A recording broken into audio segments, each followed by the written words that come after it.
field can suddenly flash into our whole brain field in a much more core contextual way, and we start to holographically insight instead of think.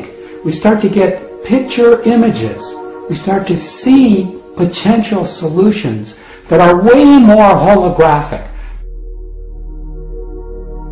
For a description of the difference between holographing and thinking, if you were to think of say a round basketball, and if you were to take a 1 diameter slice of that basketball in an attempt to understand a whole field of information, what you would end up with is with two polarized opposites. You would have like an either or a right or a left position, or a good or a bad position. And you'd have an argument because you've polarized the informational field. And you tend to look at that informational field in terms of being somewhere along that band. I'm in the center, I'm on the right, I'm on the left. Whereas when we insight, if you could picture that same ball, guess how many diameters there are inside of a whole field of information? There's an infinite number of diameters that you can put through a whole field.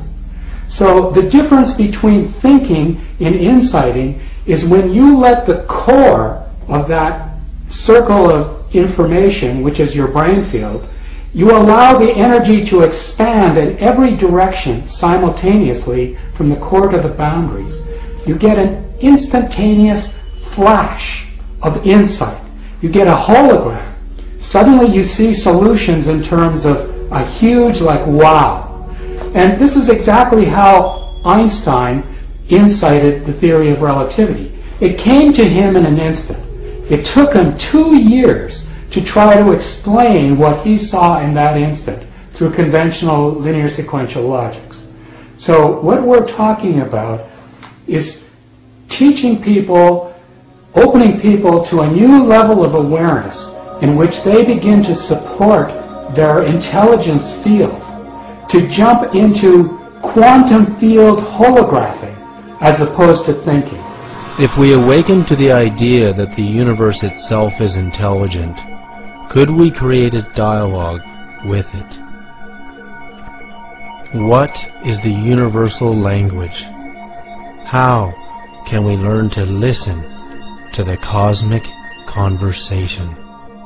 Many scientific studies at